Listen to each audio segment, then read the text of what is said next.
make sure you all know is that I have applied for a credit of bias CLE credit.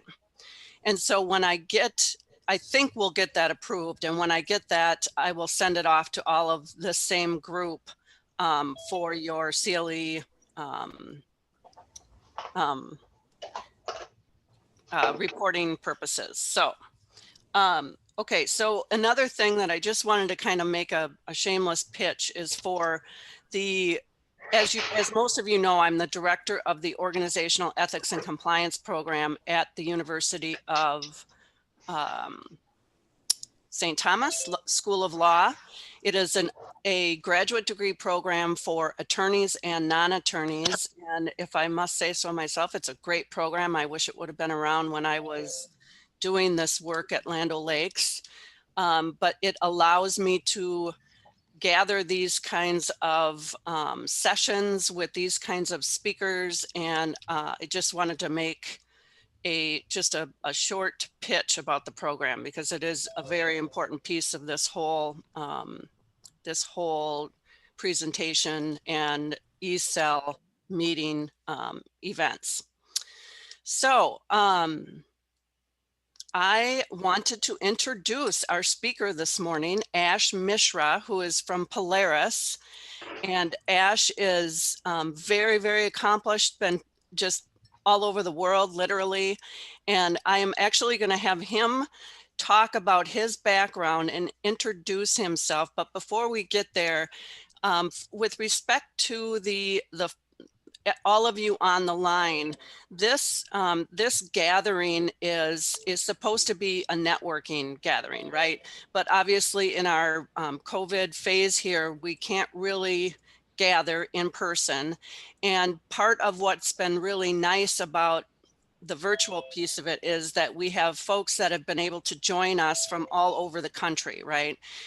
If any of you have suggestions on how you can network with one another, if you want to network with one another, I would be happy to hear those suggestions. I think that, you know, when I initially conceived of this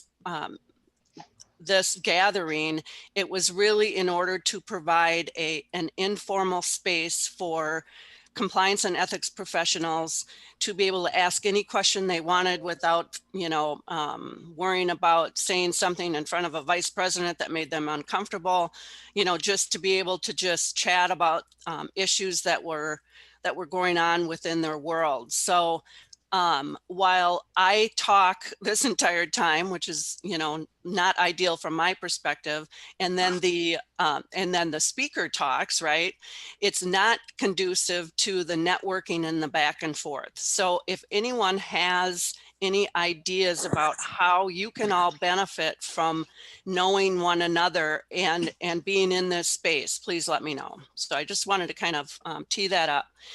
With that, I am going to start with Ash. Thank you so much for being here with us today, Ash. I really appreciate it. No, Colleen, thank you so much for having me and for inviting me. And I have to say, I see all of these people and names that I recognize on the call. And I wish we could do what you're suggesting, which is to actually meet in person and honestly hang out, because that's put very simply, that is probably what I miss the most about pre-COVID, post-COVID is hanging out with people that are on this call. Right, exactly. Yeah, exactly. Well, Ash, if you could start for us and just kind of give us a little bit about your background, what you've gone through to get to where you are today with Polaris. Sure, happy to do it. So I was born and raised in India and the Philippines, and moved around because my father is a plant geneticist. So I always joke that we've been farmers until you know, this generation for as long as anybody knows, for thousands of years. And my dad's basically just a fancy farmer, being a plant geneticist. And so he was hired by a company that we as Midwesterners might know, called Pioneer, which was then became a DuPont company. And he was hired as the regional R&D guy in Asia Pacific. Our background is extremely humble. All my summers when I was young were spent in the village, and the village is something that you might see, in National Geographic kind of magazine or something. It's very, very rural. There's mud walls and thatched roofs. And then I grew up in the city in New Delhi, and my father was promoted to the head of the region, which is in Manila, and so I grew up in various places in the Philippines. There are reasons why that is, but the UN's Rice Research Institute is there, so we moved to the Philippines.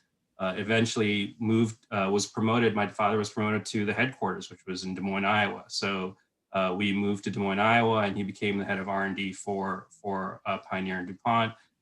And through my teenage years, I spent a lot of times working on farms. Those were my summer jobs, and did that for quite a few years. Eventually went to a college that I'd never heard of before called St. Olaf College. And they reached out to me and asked me whether I wanted to come over there. I went over there. Really, I'll be very honest with people on this phone and on this call, because I want to be honest about the accidental things that happen in our careers. So I was dating somebody from France, and I didn't speak French. And St. Olaf said, "Look, if you come over here, you can learn French in less than 4 years and be fluent." I said, "Hey, that sounds great." And so I went to St. Olaf and got my French undergrad degree and history undergrad degree. And in that time, spent 2 years at the University of Montpellier in South Central France, and got a degree from there as well. All of that with the eye towards kind of going to law school. Went to Iowa for law, and graduated and did start in private practice at a law firm in Indianapolis called Ash Mishra, and was part of their international legal practice. And this is back at the time when .com meant something, and so I did a lot of initial public offerings and so on, and M&A work at Ash Mishra. And eventually, my wife at this time was going to school out east. When she graduated, we moved to Minneapolis, which is where her family's from. And then I started working at a law firm called Winthrop and Weinstein, which I'm sure many folks know. And then eventually got a call from General Mills to be part of their international work. This is right after Pillsbury and General Mills merged, so I think I might have been the very first hire after that merger of the combined company.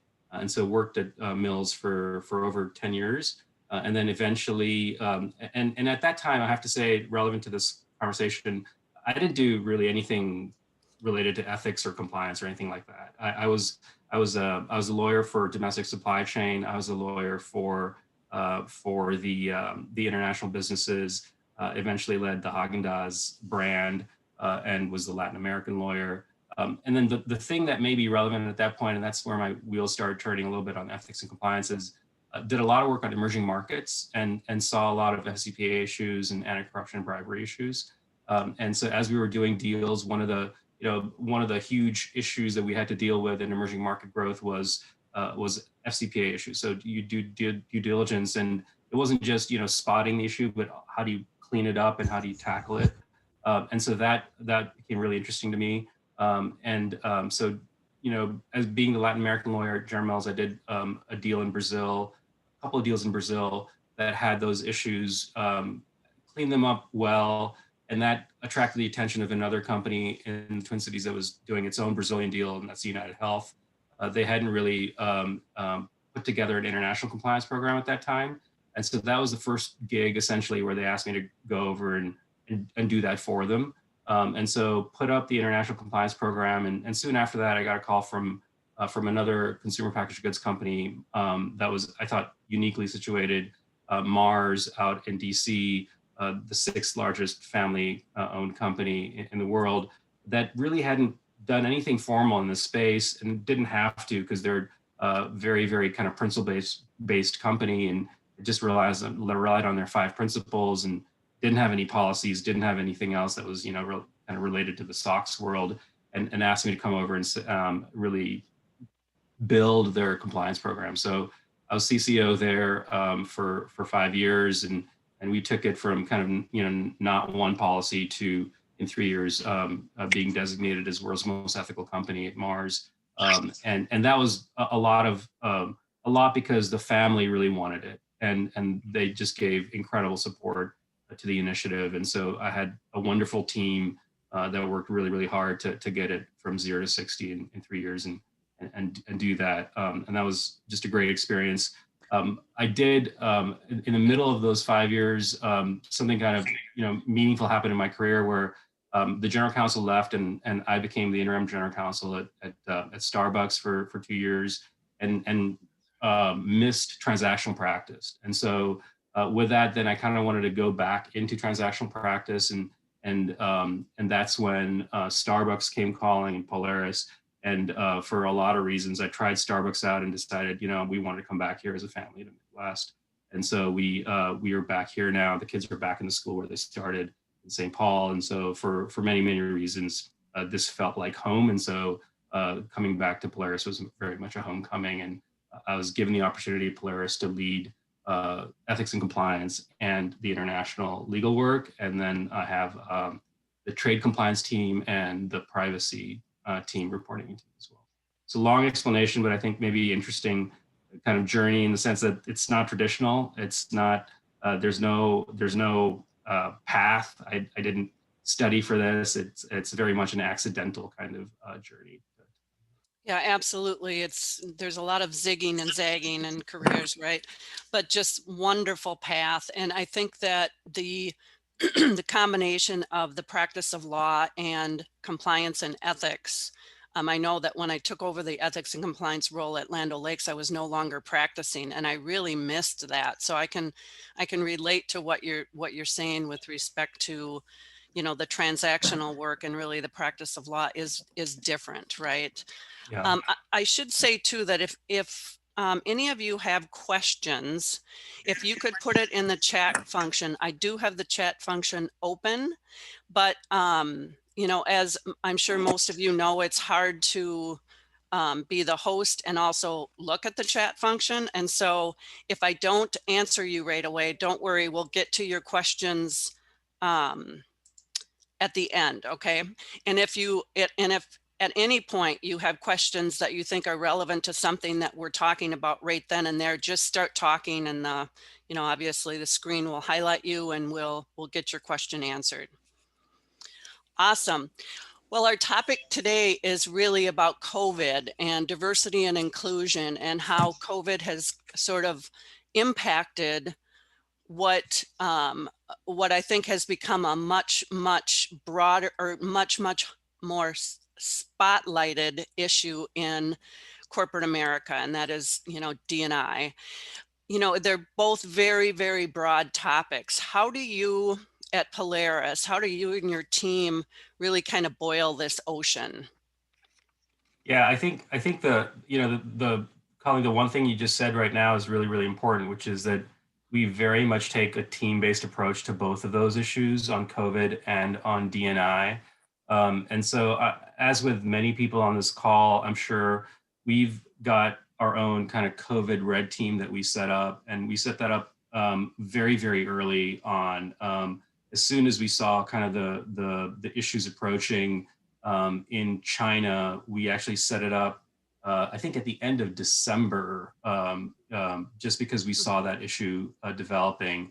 And we first recognized the issue just, again, accidentally. I don't want to take too much credit for this. A lot of this is because you feel it first. And so we felt it in our supply chain, and we had 3 suppliers actually that were very close to Wuhan and the Wuhan area, and they started talking to us very clearly about what they were experiencing. And so because of that, then we set up this red team. I was asked to be on it because of the work I do on the international side. And then eventually what we realized is that my role was probably more important for me not to be a lawyer on that red team, but to be somebody that looks around the corner from a pure regulatory perspective. And so that's what we've done. So every day since last year, every day we have had a 4:30 call and I kick it off, and there are about 100 people that join. And the purpose of that is to invite as many people as possible to make sure that we are all hearing the same thing and acting the same way. And the approach, and this is the answer to your question, is extremely pragmatic. It's extremely pragmatic. I mean, there's so many things we could be doing in the COVID area, but really what we're trying to do is to make sure that we continue to allow our manufacturing operations to operate, and that we take care of our employees and stakeholders, I'll say, because it goes beyond employees. And so really those are the two ideas that really dominate in terms of our way that we look at all of the array of issues. And alongside me, there's somebody from HR, there's somebody from corporate communications, there's somebody from environmental health and safety, and then there's somebody from our logistics group, and then there are all of our plant managers who talk at that meeting. And it's very much a rapid fire kind of meeting. So no one's allotted any time. You take as much time as you want to talk about the issues that you have. But I've just noticed that, it's about 5 minutes. Everyone gets 5 minutes, and you're allowed to ask questions that are, again, very, very pragmatic and practical. Behind this work, the 5 minutes of talking is a tremendous amount of work that's being done by the legal team in terms of, state by state analysis of COVID and impact on the business, and then a country by country analysis, which I lead internationally as well. And the focus of that state by state and country by country has shifted as COVID has shifted from, hey, what's going on, to much more refined kind of, for example, right now we're looking at vaccines and vaccine availability. And again, that falls into those two dual themes of let's keep our business going, and let's make sure our employees are safe. And so that's been the COVID work.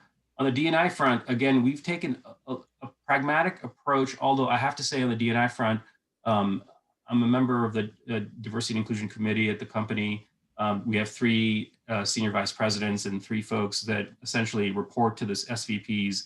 We've taken a bit of a more kind of an aspirational approach on D&I. So it's not just purely pragmatic. We really have allowed ourselves to think kind of a different approach, which is, if we didn't have the world watching us, and if we didn't have anyone listening to what we were doing, what would we want to do in D&I? So Polaris is a company that was born and raised in the Midwest. This is not something that was at the forefront of the company's kind of attention for many, many years.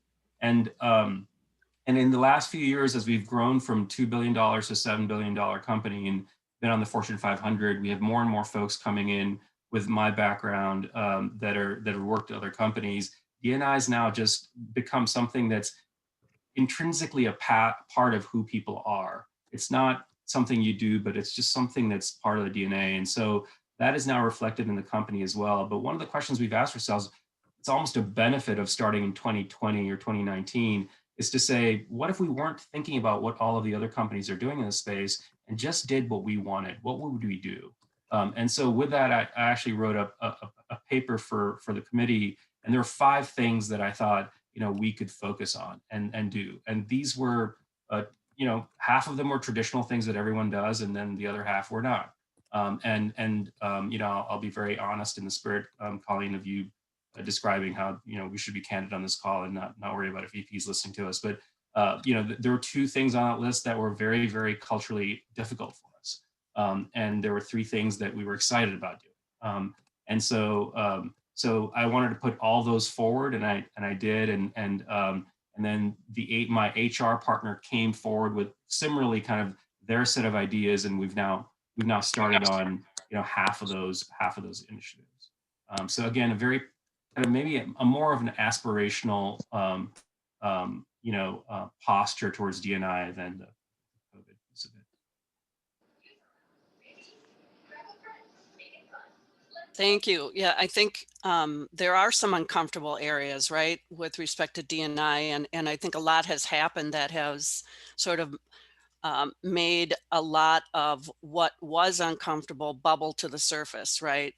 How do you have any sort of specific examples of what some of those aspirational goals are, like just a tangible example?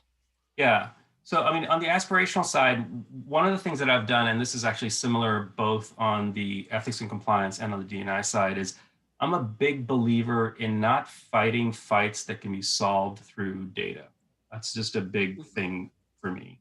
As especially as lawyers, you often end up in kind of a heated argument with someone. And one of the things that I've been kind of held on to is, if I can avoid having those heated arguments on issues that don't matter and just bring it down to one issue out of 10 that really is meaningful to have an argument with, let's argue about the meaningful issues. So on the D&I front, on the ethics and compliance front, one of the things that I've always done is take advantage of companies that are out there that have done good work in this space. And so many are represented on this call today. And I've always done a crosswalk analysis for the issues that should matter on E&C and issues that should matter on D&I. And the purpose of the crosswalk is first of all, that's the data-driven crosswalk. So I've looked at, for example, annual filings, 10K filings, so on and so forth, to really surface some things that are maybe in between the lines on that. And with that, then just setting up an Excel spreadsheet and saying, here are the list of companies that are working on X, Y, and Z. Here's the composition of the board.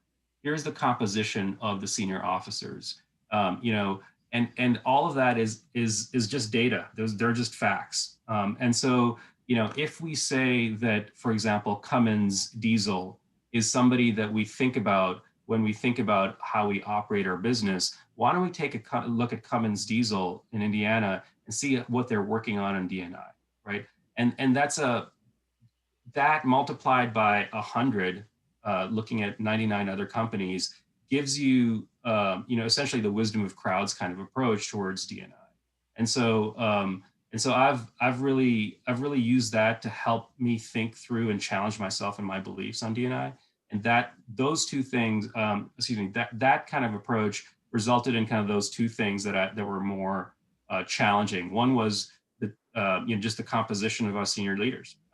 And not so much to say, hey, look at our composition. That's not an interesting conversation, in my view. That's something that, quite frankly, I think is not a meaningful conversation. I think the much more meaningful conversation is to say, how did we pick these people? Right? What is the thinking behind the selection and the criteria behind picking the people we currently have?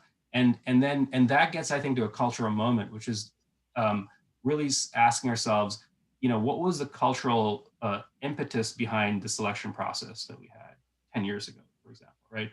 And is that cultural moment different than it is today? And if it is, then what should inform thinking for the next 10 years? Mm-hmm. I think that is the much more kind of hopeful, quite frankly, I think, conversation, because it forces you to think through, just as we do long-term strategic plans on the operational side, it helps you think through long-term strategic plans on the ethics and compliance side as well. Mm-hmm. We do have and I was thinking the same question, Susie. We have a question that says, did you look at data only from companies similar to Polaris or various types of companies? Oh, yeah, thanks for that question. No, so we use two inputs for that. So one is we looked at our peer companies, the ones that we call out as peers in our annual report, because again, culturally, that has meaning and resonance with our senior leaders. And so if we didn't look at that, it would be a missed kind of, check the box. But then we also went out to Navex, who we use as a provider, and looked at the 2,000 companies that they have. And we didn't look at all 2,000 because honestly, that would have taken way too much time. But we selected about 100 or so companies out of that list, and they were from different industries. People that, and again, we didn't just look at leaders, because I think that idea of leadership in the space, again, is not helpful. We looked at people at different cycles of their journey in D&I space, because the argument we wanted to bring back to the company is to say, look, here's somebody that's similarly situated in their journey that's doing X. that resonates much more in terms of the conversation. I mean, you know, there are some companies here in the Twin Cities, you know, and I worked for one of them at General Mills that are just exemplary in their D&I efforts. You know, exemplary. That's not really meaningful in terms of the conversation that I'm describing, because they're so far ahead. The issues that animate their concerns are so different than ours that it doesn't really shift the dial 15 degrees, which is what I'm trying to do, is to shift the dial 15 degrees. Mm-hmm. I don't know if that helps, Colleen. Yeah, I think, I wonder if there's any, excuse me, any organizations or associations or even just informal settings, meetings where companies are getting together to discuss these types of things. Yeah. I mean, what you did was sort of a, you know, compilation, very structured approach, but I wonder if there are groups of companies that are getting together to talk about best practice shares. And I mean, it's no different than any other, you know, group of companies that are trying to determine, you know, best practices. And I have been fortunate enough to be involved in this Women in Artificial Intelligence group. And one of the women was talking about all the different resources for hiring minorities. And it blew me away how much there is out there. But had I not been on that conference call, I never would have heard about any of them. Yeah. So I think there's just a lot to share out there, but it's, you know, unless you have the occasion or you're asking for it specifically, you would not know. Yeah, that's right. I think there's one organization that, you know, there's several, I mean, obviously there's several, but again, because we wanted to look at companies that were similarly situated, NAM has a DNI, which is the Manufacturing Alliance, Yep. North America, has a group of DNI talking about DNI that has been really, really helpful. They take more of an HR approach to that, but it's been helpful. Yep. And this was definitely an HR approach, but if I can get those resources, I'll share with this group. Any questions so far now or any additional questions for Ash? The other thing that I'm wondering too is with respect to then D&I and COVID, how are you or what are you seeing that's impacting, you know, one of the things that we've talked about, Ash, is these virtual meetings, right? I mean, even that has an impact, and just, you know, I'm sure that I would love to hear what your thoughts are on that. Yeah, no, I'm happy to talk about my views, and I just want to say, I mean, I know that everyone on this call could probably, you know, has their own views, and I'll try to tie it to some of kind of my introduction as well. But I think there are a couple of things on the calls thing. First of all, I'm not a big fan of the calls. I mean, if I could go back to where we were, I'd rather go back to where we were pre-COVID. And I know there are differing opinions on that, and my opinion may not be the popular point of view. But I just think from a D&I perspective, the face-to-face is really, really important. And there are two reasons for that. One is, you know, if you think about where does the rubber hit the road on D&I? Like, where does rubber hit the road on D&I, right? It is about change, right? So that it is about incremental change, and that incremental change sometimes comes at the water cooler, and when you're getting coffee, and when you ask someone out to lunch, and when you bring somebody on your team that you haven't traditionally, when somebody, you know, raises their hand and says something that you didn't think of, with our industry, which is manufacturing, you have, you know, an all guy team, and then somebody comes in who's a female and gives you a perspective that you just did not have before because you weren't thinking about the female consumer, for example. And so those things are lost. Those things are lost. And so I feel that very much. I mean, we've been doing this for almost a year, and so, maybe another way of saying it is, can you have meaningful change in that kind of, in those moments online, right? And I just don't see it happening. I think there's a lot of groupthink going on right now. I mean, you pick the same teams, and part of this is, Colin, we talked about this, traded some emails on this too. I mean, if you think about what's going on in the last 12 months, everybody is in survival mode. Everybody's in survival mode. We have a pandemic going on. Companies talk to shareholders and look at and read 10Ks that are being released right now. And there's this idea and this kind of sense of survival, right? And so you go to kind of Maslow and hierarchy of needs, right? The first thing you do is you just kind of like protect your core. When you are gonna grab your team of 5 people because you need to just like survive, right? You're going to go to the toolbox and grab the tools that you can trust, right? And many times, oftentimes, that's not the team that you would want if you were going to form a team from a diversity perspective, a diverse team. And so I think as I look at the teams that are being formed, as I think about the ideas, this is not just in our company, but across other industries as well, they're very homogenous. I mean, they're very, very kind of thinking the same things. And so there is a way of getting around that. I think once you understand this, you can change the team. So that's a good thing, right? But the initial reaction has been, I think, to go with the people that the people that you've known for 10 years, and that's who's talking all the time, and that's who's doing the thinking. So I think that's problematic. Right. The awareness is a large part of it, just even to be aware of, look at the faces of people on a Zoom call, and draw out those that are probably a little bit quieter. And yeah, I think that's really important. One of the questions that we got here takes us back a little bit, but I want to come back to the sort of the idea of virtual meetings and how we can better approach those from a D&I and because of this whole COVID world that we're in. So we are a global company, Ecolab, and she's wondering how everyone is thinking about D&I globally. It certainly means different things depending on the part of the world where you operate. Yeah.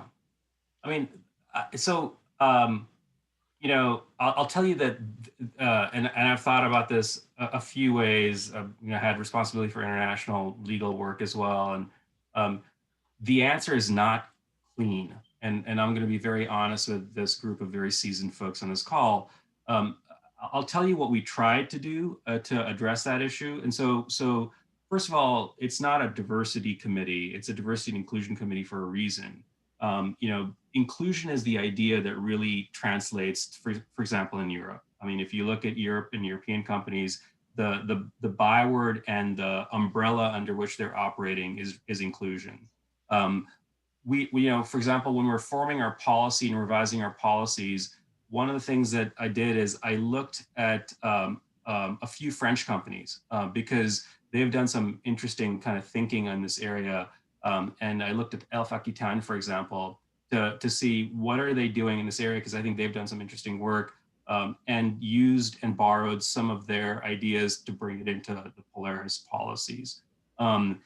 I also have a team that sits in Geneva, legal team, and I had a kind of a brainstorming session with them, which was really about them challenging us in terms of our thinking.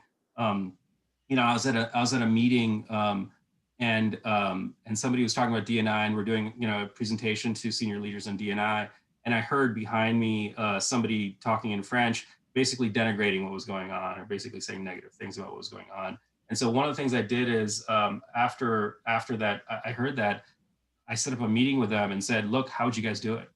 How would you do it? What would you guys talk about that would resonate and be meaningful to you?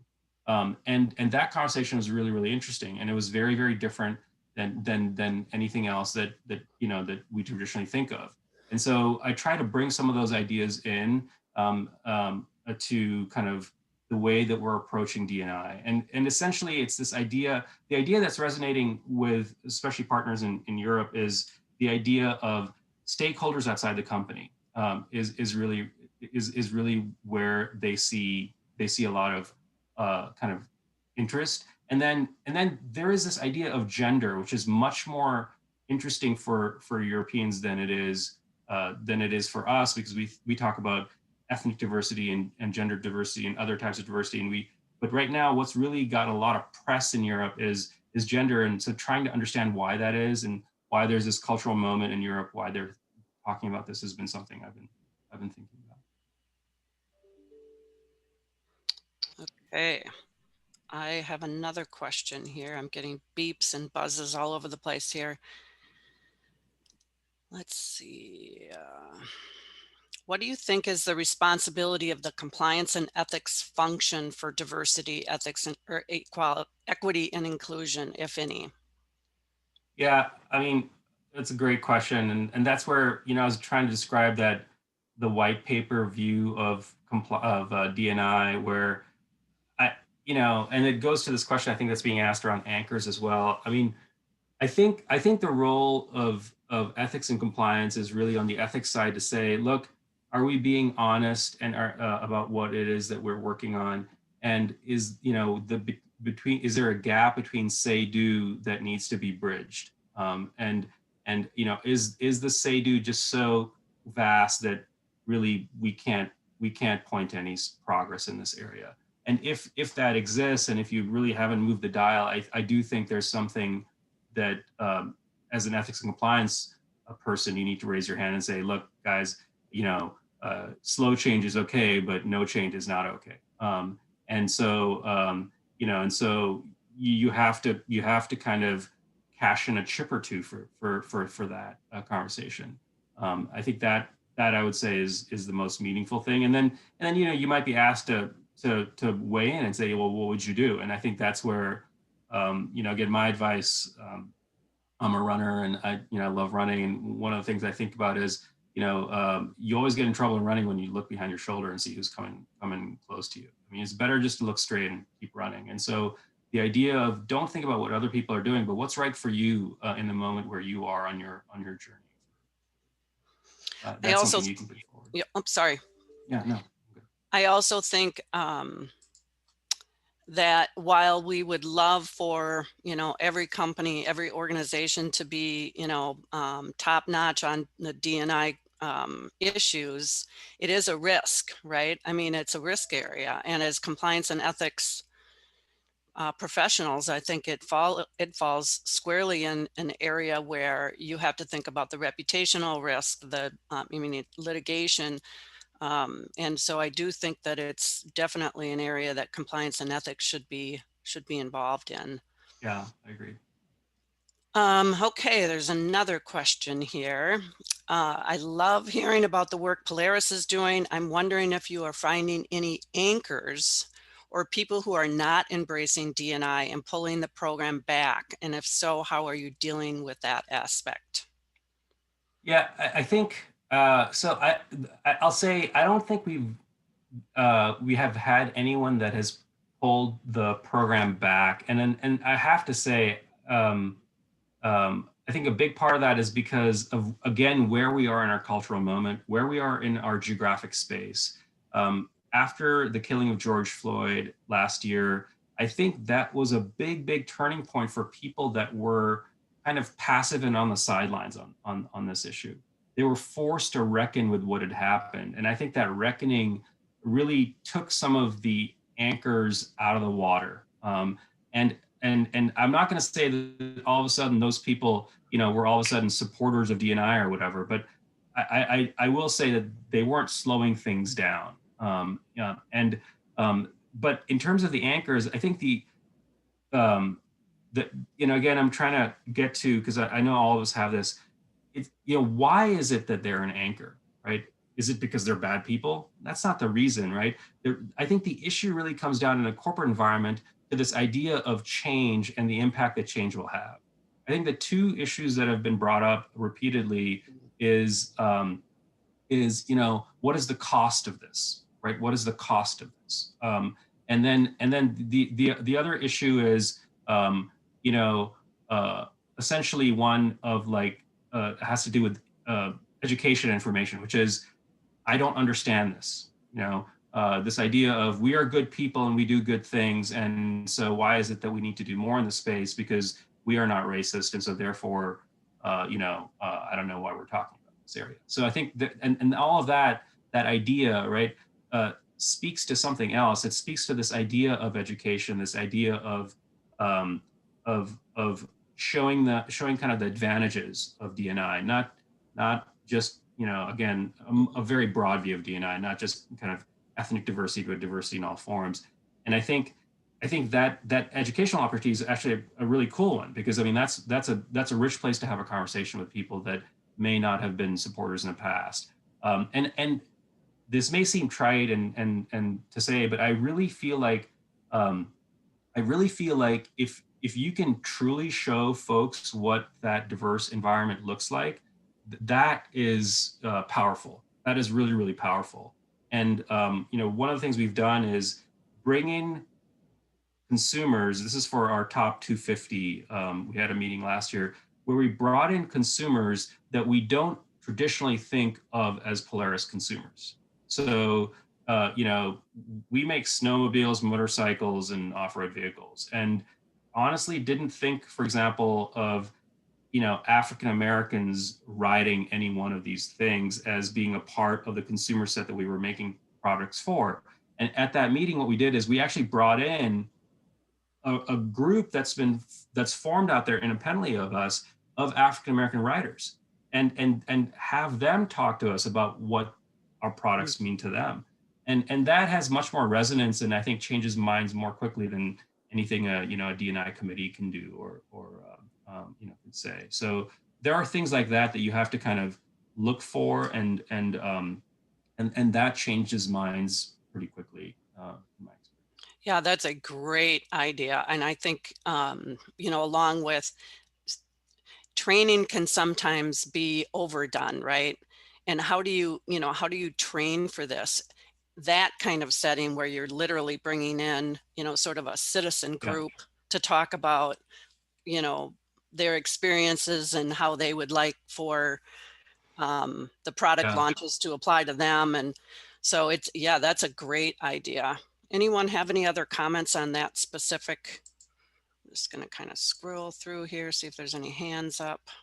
Colleen, I'll just say one thing on training, because you just raised that. The one training that we have done and kind of institutionalized across the company is unconscious bias training. And I've taken that training so many times, but I have to say I find something meaningful every time I take unconscious bias training, especially when it's done well.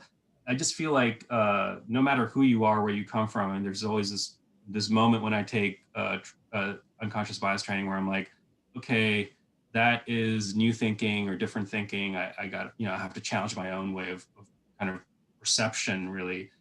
And so that's one training I would plug, or one area I would plug for D&I, even for advanced.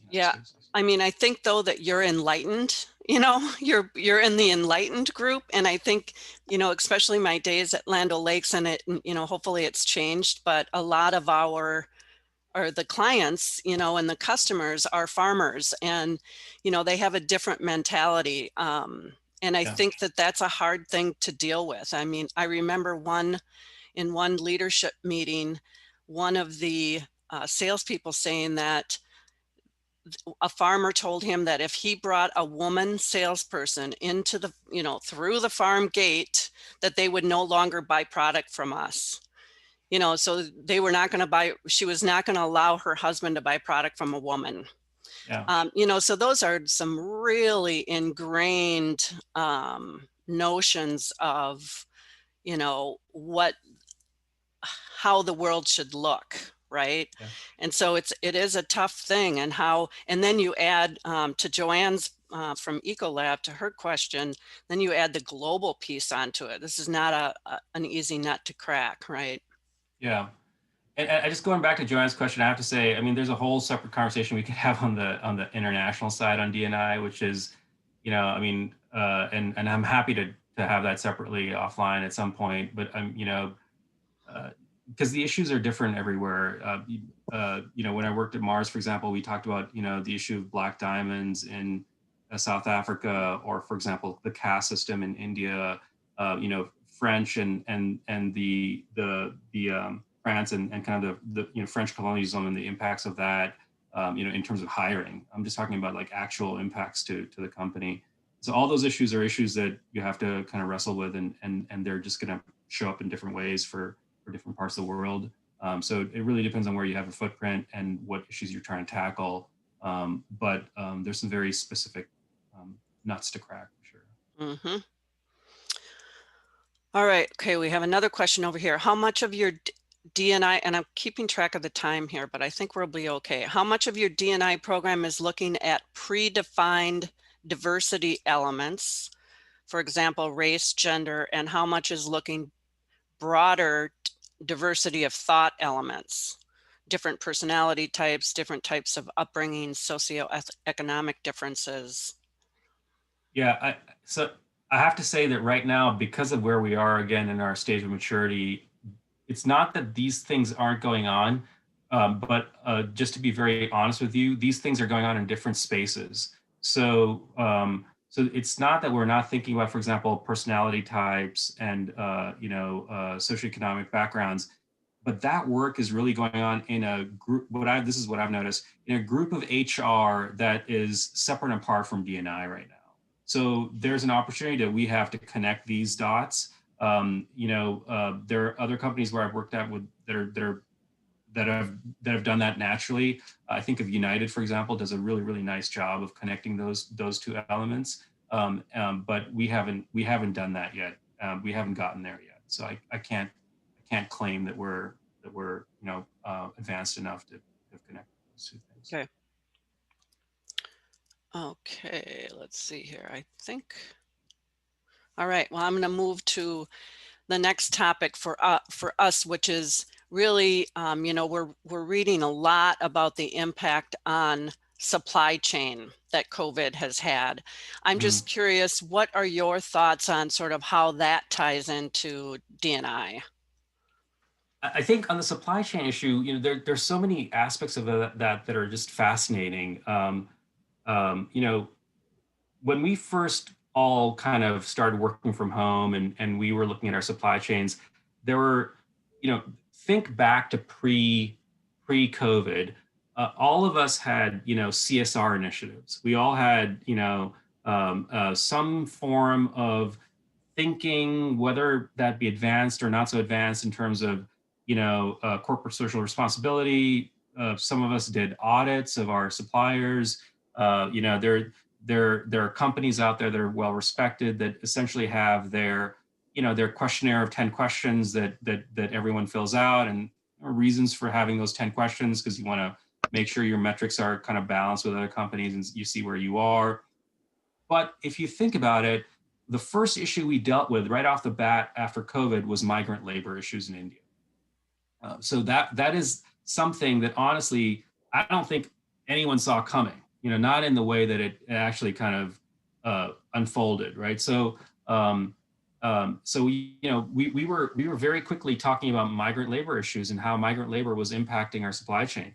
We had, suppliers who were second-tier suppliers and third-tier suppliers, so not our first tier, on whom we done due diligence and CSR analysis, but second and third tier suppliers are saying, hey, look, this part that you needed, we're not going to be able to get to you because of X, Y, or Z reason. And it may not even be because they employed the migrant labor. It may have been because at the port, where things are being loaded onto the docks, they were relying on migrant labor, and they can't quite get stuff, onto the ships on time, right?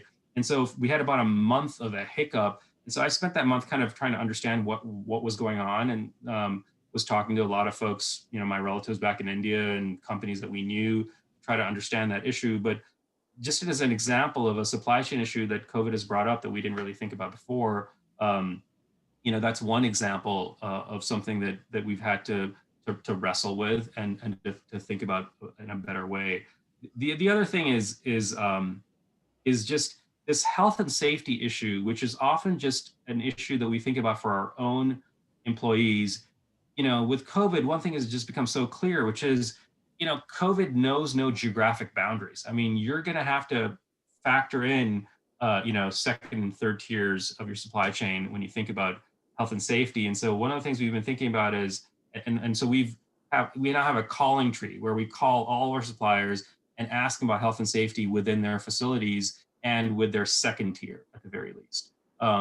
And you know, if there's anything that we can do to help, we try to do that. So in Mexico, for example, one of the things we've done is made our plant clinic available to our first tier suppliers that are close to the plant. So just essentially whatever we can do within reason, we're trying to do. Colin, I'm going to shut my curtain because I know this the sunlight here is getting crazy. The sun is shining on you. Well, with that little break here, I wanted to point out that Jennifer Lee from CHS has shared a video from Netflix with the group on D&I. Jennifer, is that a documentary of sorts?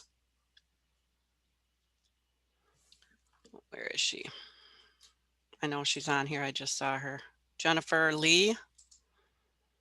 Maybe she dropped off. Well, it's in the chat over here if anyone's interested in it. Okay, so there's another question here. I liked your discussion of a data-driven approach. Does Polaris report on any KPIs related to D&I initiatives? Yeah, so we are signatories to the CEO pledge, and so there are some things within the CEO pledge that you have to report on publicly. So we do that along with other companies. But can I just interrupt you? What's the CEO pledge? Yep. So you can. I should probably look it up and drop a link in, but there's a pledge to diversity that honestly hadn't taken off before May of last year, before George Floyd.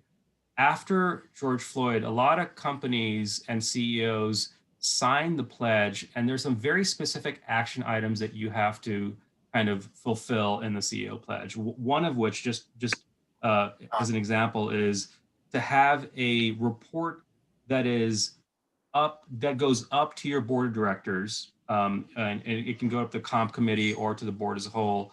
And they have to engage. There's a call for engagement by the board on D&I as an issue. So it's not publicly reporting, but it's an internal reporting mechanism that forces a conversation around metrics, which has been great. I mean, which has really been great. And so this is something that Scott Weiner, former CEO, somebody just attached it. Thank you so much. Yeah. Signed up to, and our interim CEO, Mike Speetson's also signed up to. So it's something that has created a lot of movement within our D&I space to one, surface these numbers, and then to have this conversation within the company. We're probably not ready, I mean, quite frankly, to go externally yet with these numbers because we don't understand the numbers that we're looking at yet. We've just kind of mined the data. And so I think we're still in that phase of kind of trying to understand this. Once we get to the point where we have had this conversation with the board, have had the conversation with the comp committees, I think that's when probably we're going to go public.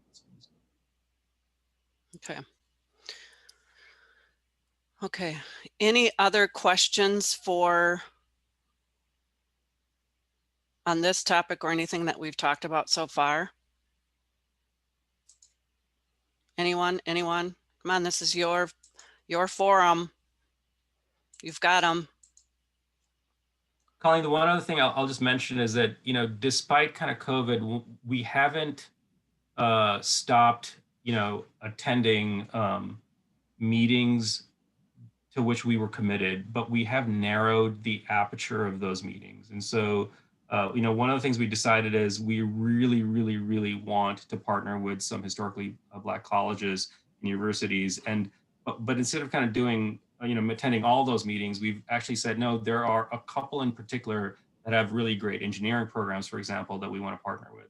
So that's another initiative that we've doubled down on, and again, in a different way. I think we were using kind of a peanut butter approach towards those meetings in the past, and now we've again, because of the analysis of data and kind of looking at, what is it that is driving our D&I efforts, we've said no. Tuskegee, for example, is someplace that we've really liked the people we've hired. It's close to our plant in Alabama as well, and so we're going to partner with them in a much more meaningful way than we have before. So those are again data-driven changes that we've surfaced. Yeah, I think the use of data too is a very, every company is different on their maturity level of how they use data, whether they even really understand what they have, how they can use it if they, and some companies just don't have the data, period. Mm-hmm. Yep. Okay, a question on the CEO pledge. How is this pledge different from what you had in the past? How do you measure success? Yeah, I think so. We weren't signatories to the pledge, and I think and this is where it goes back to, I think the way we measured success was by taking this peanut butter approach and saying, well, are we doing something in this space? Are we doing something in that space? Are we doing something in this space? Right, and then essentially there'd be a very, very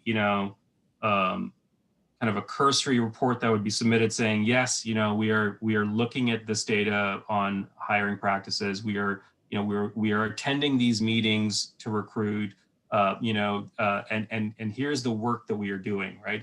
Without kind of evaluating that work and saying, but is that work meaningful? And is that work creating change? And oh, by the way, if it's creating change, what exactly is the change that you're driving to? We didn't ask those questions because those are the ones that result in kind of that, honestly, harder conversations around, identity and who we are. And I think we've now started doing that in a much more kind of meaningful way. And that's where now the CEO pledge was important to us, because it drives that conversation. I think that more than anything else out of the CEO pledge has been the most meaningful thing. That's great.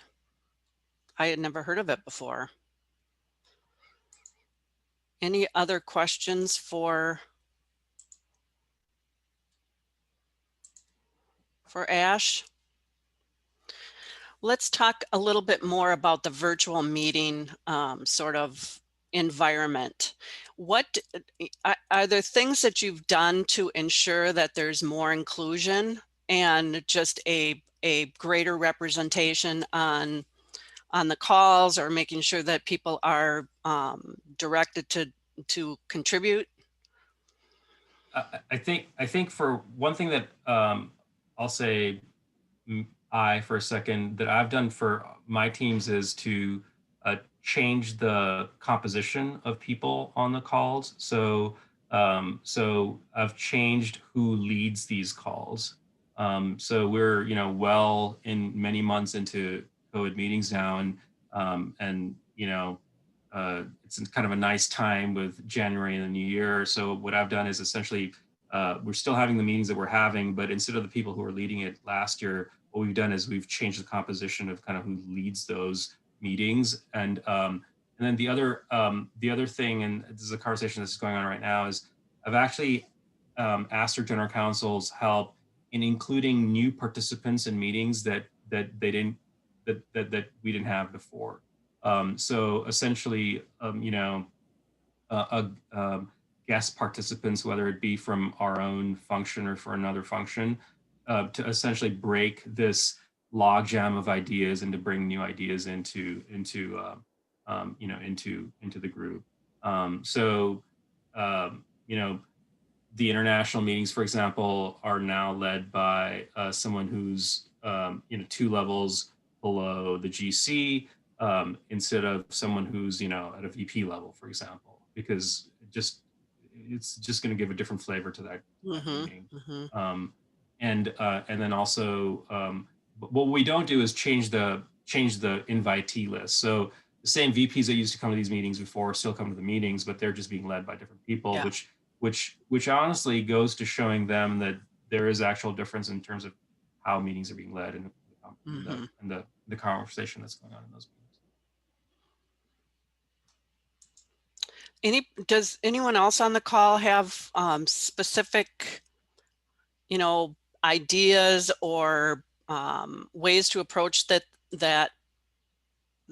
Ash has not talked about that has worked for them and their organization?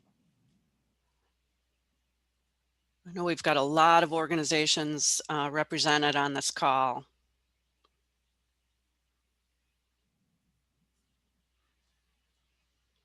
No one's, this is one of the issues with virtual meetings, right? No one wants to talk.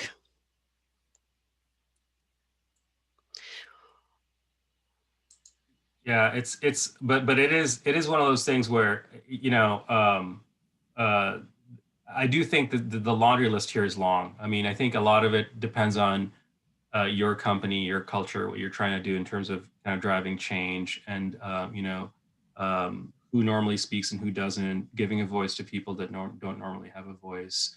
I think those are kind of the ideas, and I'm sure there are many companies here who do a fantastic job of it already. They probably have some formats that just work because they've always worked.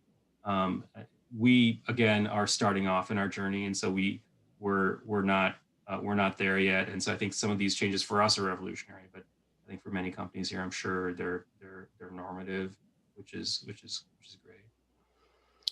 Hey, Colleen and Joanne, and at Ecolab. Hi, Ash. Hi, everyone. So good to see faces.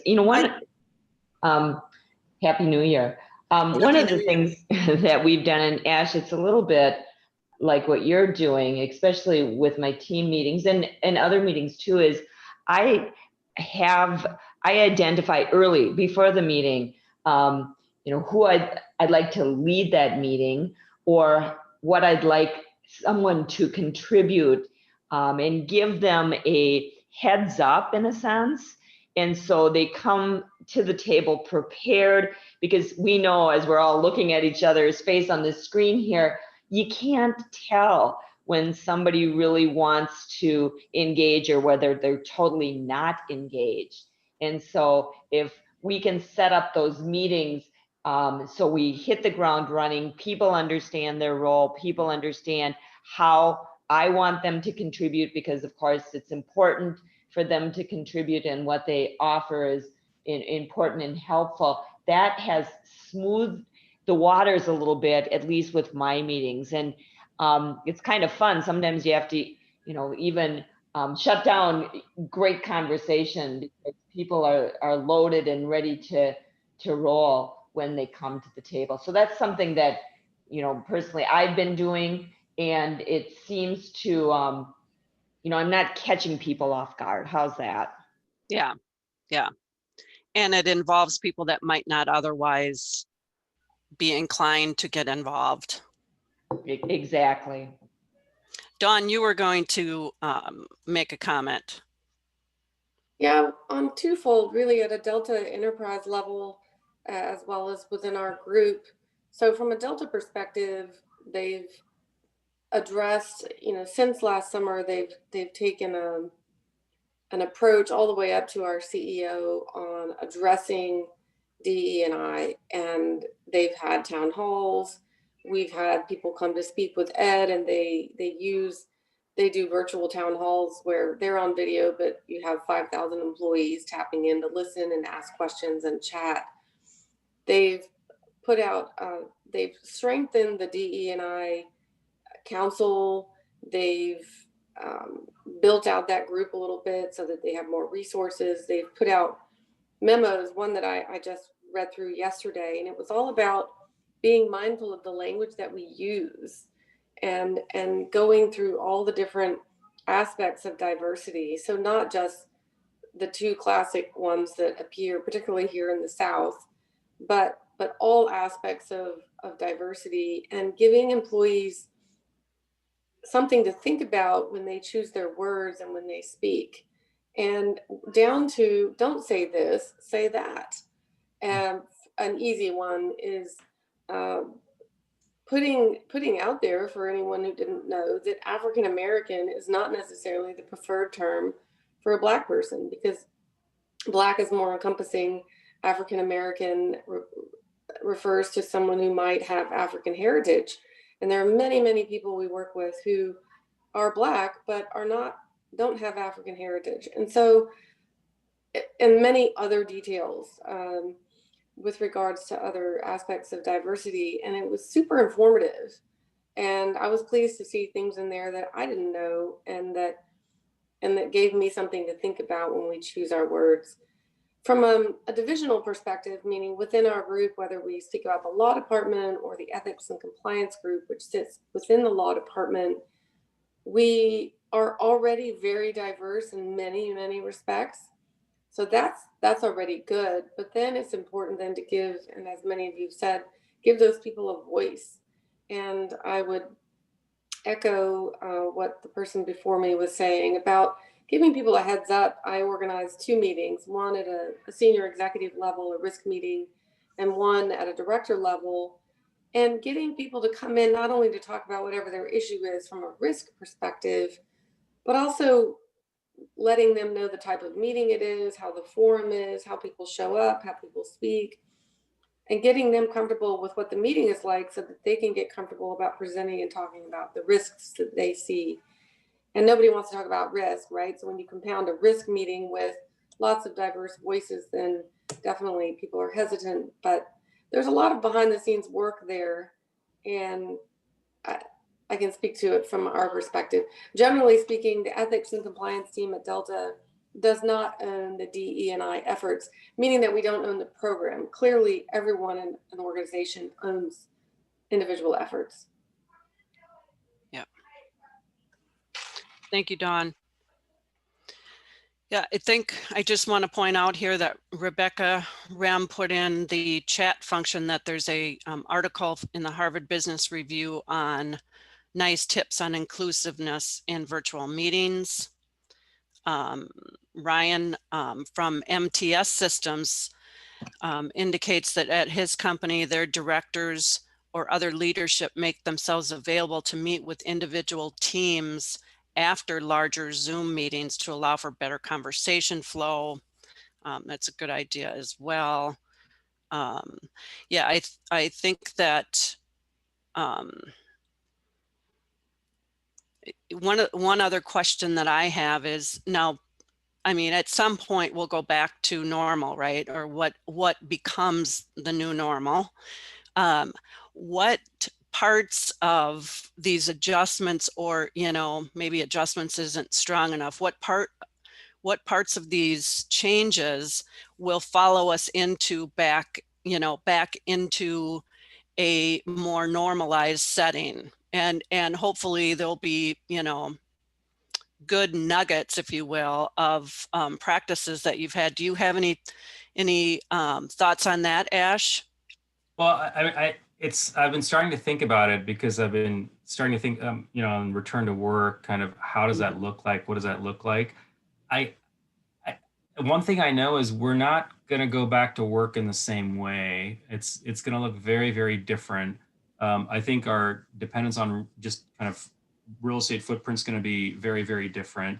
I think one thing that might get lost, because I'm seeing a lot of companies go to meetings that are of their functions or a core group within a function, is the cross-functional work that is also advantageous for relationship building across companies and, quite frankly, career growth may not be there in the same way. And so part of what I'm struggling with is trying to figure out, like, how do you do that? You know, how do you create cross-functional meetings and relationships?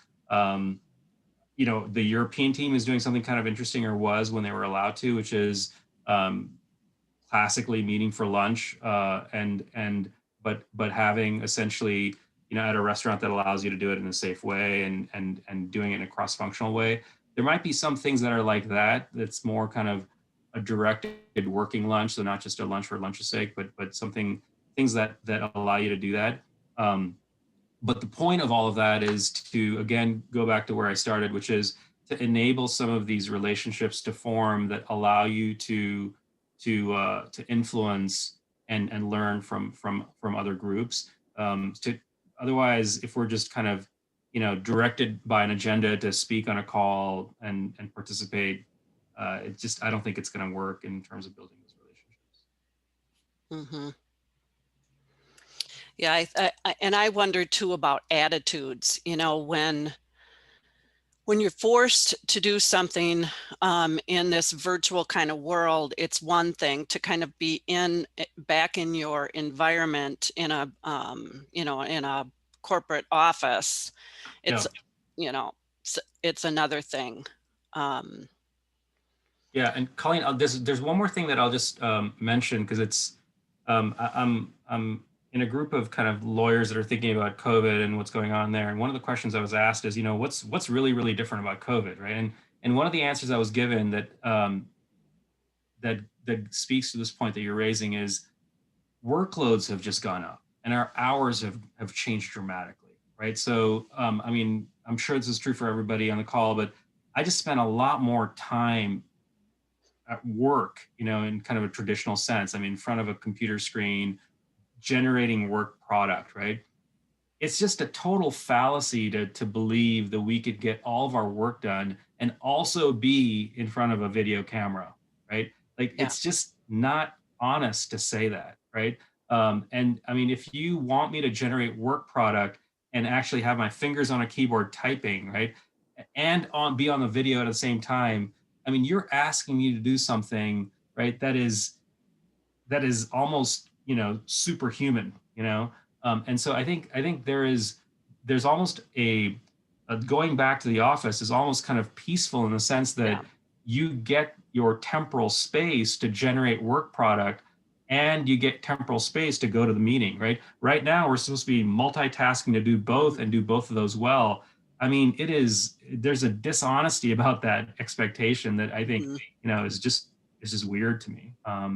So I'm looking forward to, going back. I think it's very easy to set up a Zoom call or a WebEx or a Teams meeting. It's almost too easy, right? And so what you're saying is if you have to travel to another office or a conference room, but I think that will take a long time to change and to go back to that, because this instant gratification of, I need to talk to Corey. Well, I just call Corey on my Teams and he's right there, Yeah. But one thing I'll say, I mean, that I've started to do to help with this is, I used to do this before, but I'm starting to just do this much more methodically now, is just put large chunks of time on my calendar that are just work sessions. Yeah.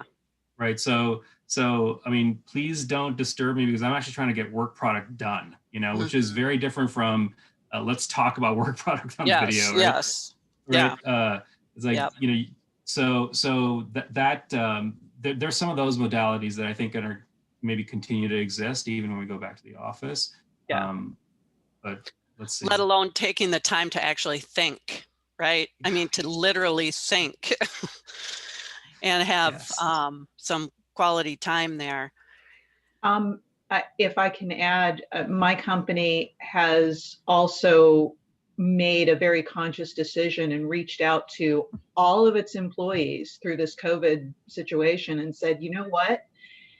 If you are finding that you're working effectively from home, you have the option, in conjunction with your manager's approval, to become a remote employee. And so we have actually cut in half the number of employees who go into the office. And that's a permanent change for our company. And there have been, huge benefits in so many ways for a lot of us when we talk about diversity and inclusion and people who have family commitments and all of these other things that it promotes on that side. But as you talk about going back to the way things were and having more in-person meetings and how long it will take to get there, we may never quite get back to that in terms of the number and the number of in-person meetings and people who are there. Yeah, I think that's probably true for a lot of companies. And to go back to what Ash was saying, that it in some situations, not everyone's, but in some situations, it results in people working more hours, I think it's just going to have to be, you know, something that management is very aware of, and to be able to, you know, to address it with their teams, and, you know, to have cutoff points, and to do what Ash is suggesting, where you're blocking time and ensuring, because I think, Sean, I think that's for sure true for a lot of the big tech companies. Our son works for Apple, and I don't think there is a plan for him to return to an office. So yeah, I think you just have to be really mindful of it. And, you know, really, you know, a lot of what we've talked about here this morning is really just being aware and mindful of what this COVID environment has done to us in this, you know, from a diversity and inclusion standpoint, but just also just our own personal health and well-being.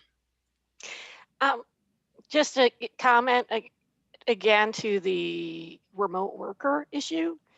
Even when I was in the office, the nature of my work was virtual. Especially because I work with IT teams in privacy and cybersecurity. I think what reality we're looking at is functions that didn't normally work this way might work this way. But I think there's a lot to learn from huge swaths of a lot of people's companies who have been doing this for a long time. And I will say I've built relationships with people remotely that I had never met, and really close relationships, honestly. So I'm sure, Ash, you have experience with that, with having people globally, that this is just the norm. So I guess, what are your thoughts on that? Yeah, I mean, I'll be super honest with you.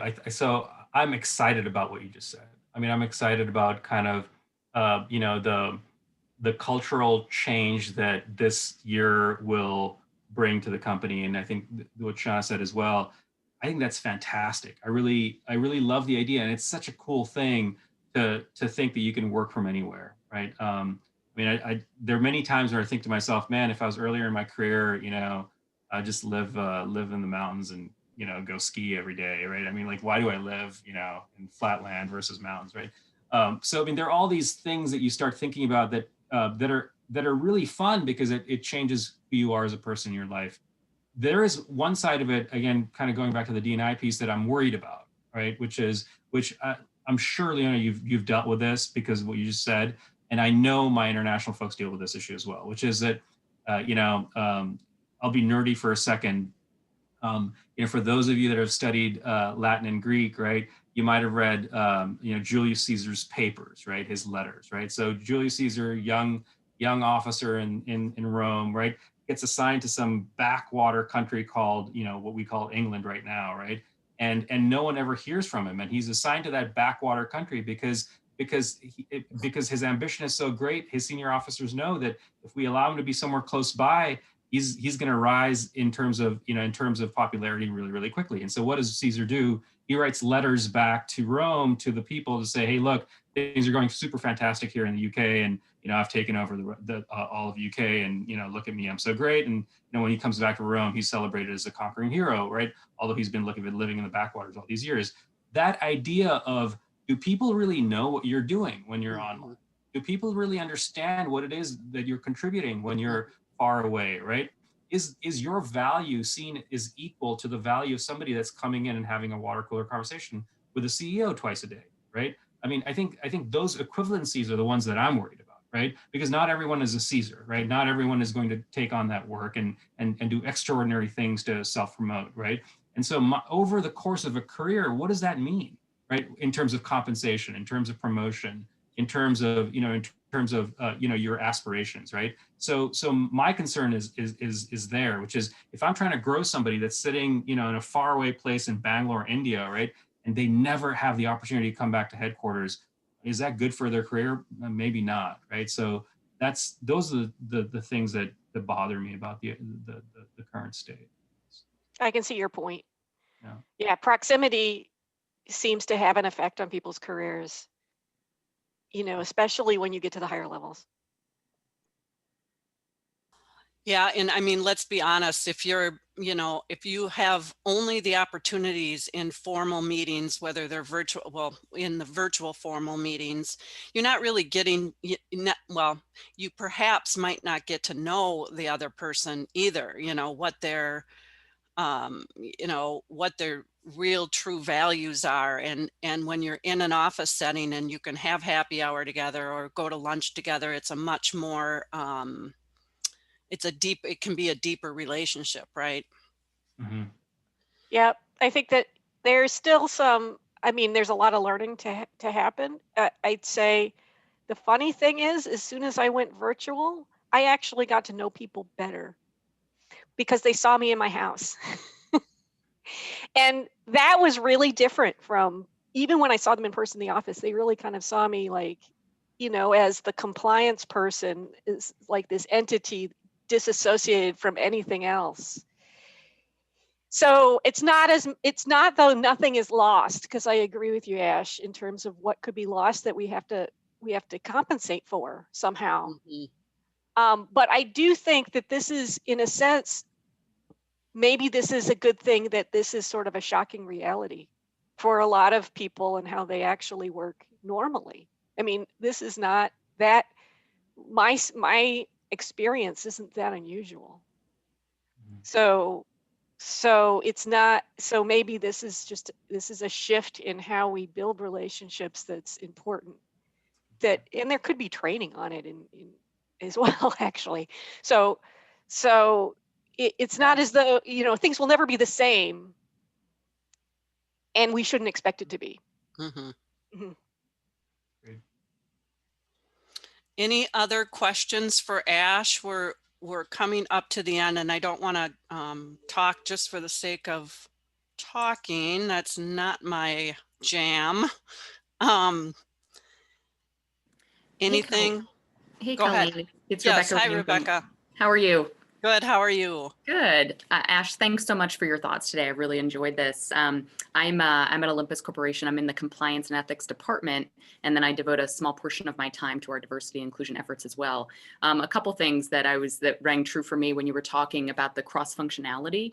One thing that our compliance folks and legal folks who support the medical business, we started having weekly meetings when COVID hit because there were so many new questions coming up, and it's been so beneficial. And we love these weekly meetings we have where we collaborate and talk through new issues. And we're absolutely going to continue those, post-COVID, whenever that is, because we're really getting a lot of value. So that's been a benefit of actually COVID. And of course, in the virtual world, we can all get together easily from different locations. The other thing I wanted to say is, you talked in the beginning about your diversity and inclusion work and kind of somewhat of benchmarking and getting data from other organizations that do it well. And I've been trying to gather some of that data too, and it's difficult. And so I just went on LinkedIn. I've been doing general diversity and inclusion work, but now I'm heading our LGBTQ group. And I went on and searched for people who, lead those employee resource groups on LinkedIn. Yeah. And it was hard, and I had to write people and set up meetings and things like that. But if you or anybody out there has a resource for people included in diversity, who are doing this work and who want to connect, I'm sure there's maybe SHRM has something, but I'm not in the HR space. So just curious about that. Yeah, no, I mean, Rebecca, thanks for the question. And I'll say that we did the same thing that you just described on LinkedIn, for example. We also, there were some pieces of data that were more obvious than others. I think there's SHRM has some data, but there's some data sets that are just going to be blank because people don't self-disclose. And, and so there's a piece of it that you're just going to have to leave blank, essentially. But I think the partnering with peers is a great idea for that. If you were in our space, I'd say, hey, let's compare Excel spreadsheets, just to see what it is that we know. But yeah, I'd say that's the best way to get that data. Yeah, thanks. Yeah, I'm surprised there's not some kind of a group or association that's been created yet to foster these kinds of conversations. Yeah. Any other questions or comments that folks want to contribute?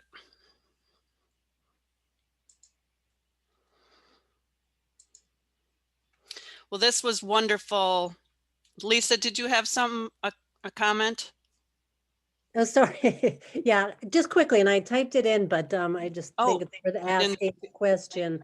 If you've seen, since COVID, have you seen or have you heard of an increase in, complaints that are D&I related, whether they're discrimination or exclusion? I'm just thinking about all of these calls that people are on, and if people are feeling marginalized or excluded, different groups maybe experiencing it in different ways. So just, if you've seen an increase in complaints in any way, hotline or otherwise, since the beginning of COVID that are D&I related.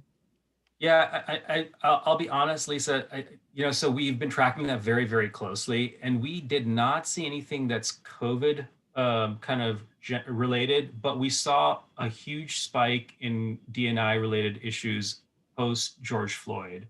And I actually saw that as a really positive thing.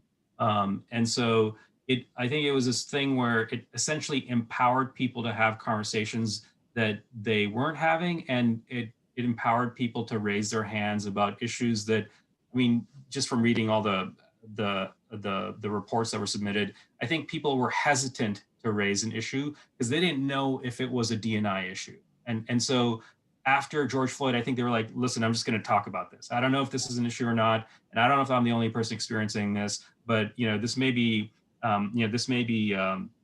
trivial compared to the other issues that you get, but I'm going to throw this into the box and see what you think. And so I thought that was really positive, because of course, the guidance on all of this is, is this systemic or is it frequent? And so that the little bits of information were really, really helpful to connect the dots for us. And I'll say that, there are a couple of those that have resulted in that maybe they weren't a D&I issue, but they were definitely an HR issue. I mean, there was something going on in terms of the HR space that needed a policy correction or change. So we were very appreciative to get those.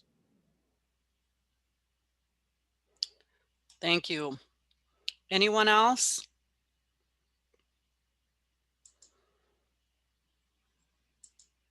Scanning. Nobody looks like they've taken themselves off mute. Okay, well, thank you so much, Ash. This was very, very informative, and it's just it's a topic that I think for those of you that are practicing compliance and ethics and legal practitioners, you're in the thick of it. And so sharing what you're experiencing is super important. So I really, really appreciate it. I will put this recording, Ash has given me approval to put the recording on LinkedIn, I think. I might just send it to all of you per the email that I used. And also I'll try to pull from the recording the links that were shared so that people have those too. So that's it. Thank you so much. And I hope all of you continue to have a great day, and we will talk to you all soon. Thank you, Ash. Thank you so much, everybody. Thanks, Colleen. You're welcome. Thank you. Thank you.